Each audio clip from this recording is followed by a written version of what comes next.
તે મને કે તમે જે જગ્યા છે તે જગ્યાએ રહો. અમે ખાધા પીતા લાઇટ બાઇટ કશું ને પાણી પીવાનું પણ ના મળે કે અંદર કેવી રીતે પાણી આવે મારે. ને હવે તો એવું કરવામાં આવશે કે વેરો પણ નહીં આપવામાં આવે. तो आप अकेले रहते हो तो आपको डर लगता है? डर तो लगता है ऑब्वियसली, लेकिन रहना पड़ता है, मजबूरी है. This program is powered by Design and Decor, the ultimate interior solution. નમસ્કાર, આપ જોઈ રહ્યા છો યુટીસી ન્યૂઝ.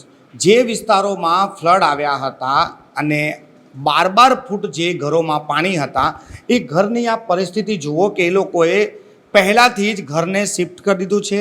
જે રસોડું છે તે પણ ખાલી કરી દીધું છે. બેડરૂમ, ડ્રોઈંગ રૂમ, આ તમામ વસ્તુને ખાલી કરી દેવામાં આવ્યા છે.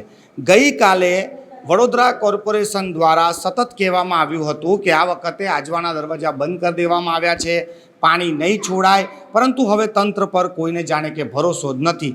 આપ જોઈ શકો છો કે આ જે રૂમ છે તે ખાલી છે અને આ જે સીડી છે આ ફ્રીજ ઉપર ચડાવી દેવામાં આવ્યું છે. દાદરા પર 12 ફૂટ ઉપર ફ્રીજને મૂકી દેવામાં આવ્યું છે.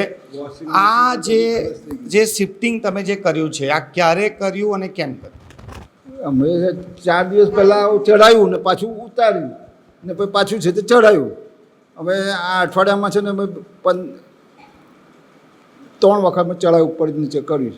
તો કાલે રાતથી જ્યારે ખબર પડી કે ભાઈ ચડાવ્યું પાછું પાણી છોડવાના છે તો પછી રાત કેવી ગઈ? રાતે તો બ્રધરને ઘેર જતો રહે મિસિસની તબિયત સારી રહેતી નહીં. મધરની ત્યાં હાર્ટનો પ્રોબ્લેમ છે એટલે સીધે ત્યાં મારે સાચવું પડે. હવે એ બૂમો પાડે એટલે મારે તો જવું જ પડે તૈયારી.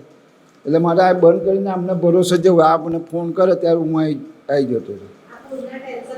પણ આ તમે ઘણા વર્ષો જોઈ લીધા, વડોદરા શહેરમાં પૂરો જોઈ લીધા, તો પછી આ જે પરિસ્થિતિ છે આ કેમ બની? કઈ વિચાર આવે છે? એનો એ લોકોનો જ પ્રોબ્લેમ છે, અધિકારીઓનું કે કોઈ નેતાઓ કે ગમે તેનું. કોઈ વખત આટલા વર્ષોની અંદર છે તે હમણાં આ વખતે પણ છે ને કોઈ કોર્પોરેટર કે કોઈ અધિકારી અહીંયાની પૂછવા નથી આવ્યું જ નથી કે તમને છે તે આપું છું કે ફૂડ પેકેટ આપું કે ગમે તે કોઈ એના માટે પણ મદદ. 3 દિવસ મેં છે ને 4થે દિવસે મેં ફોન કર્યો તો મને એવું કહ્યું તમે જે જગ્યાએ છે ત્યાં જ રહો હોળીવાળા માટે. મારી મિસિસની તબિયત બગડેલી એટલે એને બાજુમાં આંટીની બગડેલી, એ બધાને લઈ જવાની હતી. તે મને કે તમે જે જગ્યાએ છે તે જગ્યાએ રહો. અમે ખાધા પીતા લાઇટ બાઇટ કશું ને પાણી પીવાનું પણ ના મળે કે અંદર કેવી રીતે પાણી આવે મારે. તમે એ વિચાર કરો. અમારે જે કીધું એ લોકોને બિહાડી દીધા હોય ને તો તે ચાલે નહીં. અને આ જે નેતાઓ જે છે તે ગમે તે લોકો અધિકારીઓ ગમે તે ડેવલપમેન્ટ કરવાની પાછળ છે તે સામે બીજાનો વિચાર કર્યો છે એ લોકોએ કે આ અહીંયાળી પહેલાં આ પ્રમાણે હતું, બધી કાસો પૂરીને ઊભી કરી. એ મારે દેખતા હું આ રોડ પરથી આમ નીકળતો હતો અહીંયાળી આ વૈશાલી આગળ ને જે તાણી છે ને 20 મીટરનો રોડ અલગ હતો, દૂર હતી ને 20 મીટર જેટલી તો એ લોકોએ પૂરી દીધી છે અહીંયાની. તમે વિચાર કરો હવે કે અહીંયા સામે પણ છે તે ગુજરાત ટ્રેક્ટરની બાજુમાં જ છે તે એ લોકોએ છે તે કાસ પૂરીને છે તે પમ્પિંગ સ્ટેશન બનાવ્યું છે. તો કોણ પબ્લિકને નુકસાન જાય તો કોણ ભરપાઈ એ કરાવવાનું છે એ લોકો? શું થવું જોઈએ હવે? શું થવું જોઈએ હવે? આનું છે ને નવું કંઈ એવું બનવું જોઈએ ને. ગવર્મેન્ટ જ બધું છે ડેવલપ કરવું હોય ને તો ગવર્મેન્ટના પૈસા પબ્લિકના પૈસા ને હવે તો એવું કરવામાં આવશે કે વેરો પણ નહીં આપવામાં આવે. અમે એડવાન્સ વેરો આપેલો છે, અમે એડવાન્સ પે કરીએ છીએ.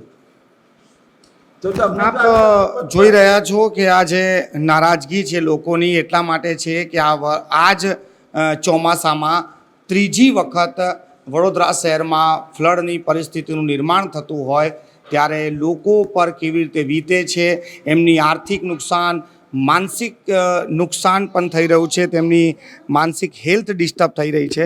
અને આ જ સોસાયટીમાં ઘણા એવા મકાનો છે કે જેમાં સિનિયર સિટીઝનો પણ એકલા રહેતા હોય છે. અને આ જ્યારે લોકો એકલા રહે અને રાત્રે ખબર પડે કે પાણી છોડાઈ રહ્યું છે, વિશ્વામિત્રી નદીનું પાણી વધી રહ્યું છે, ત્યારે તેમની પર શું વીતતી હશે? આ જે ઘર છે તેમાં પણ આપણે જઈશું અને તેમની સાથે પણ આપણે વાતચીત કરીશું કે આ ઘરની શું પરિસ્થિતિ છે, કોણ છે અને અહીંયાની હાલત કેવી છે? નીચેના જે મકાનો છે તે તો ટોટલ જ શિફ્ટ જ કરી દીધા છે અને આમાં જે લોકો અહીંયા રહે છે એમની સાથે પણ વાતચીત કરીશું. कैसे हैं बाढ़ का जो पानी आ रहा है उसको लेकर क्या कहेंगे?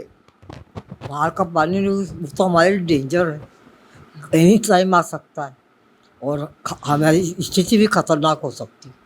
तो जब पहली बार बाढ़ आई तब क्या परिस्थिति थी और कल से जब पता चला कि फिर पानी आ रहा है? परिस्थिति उस समय इतनी क्रिटिकल नहीं थी जितनी अब की बार आई है। अब की बार तो हद से ज़्यादा आधा बड़ौदा था पानी की चपेट। तो आप अकेले रहते हो तो आपको डर लगता है? डर तो लगता है ऑब्वियसली, लेकिन रहना पड़ता है, मजबूरी है। मेरी एक मेड रहती है मेरे साथ रात में। तो जिस तरह के हालात कल भी हो गए थे कि फिर से पानी बढ़ रहा है, ये जानकारी मिली थी आपको कल?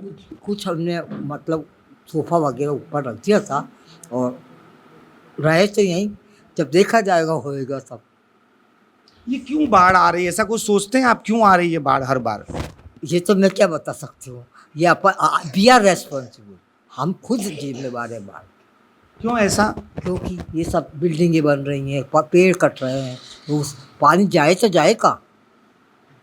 This is the main problem.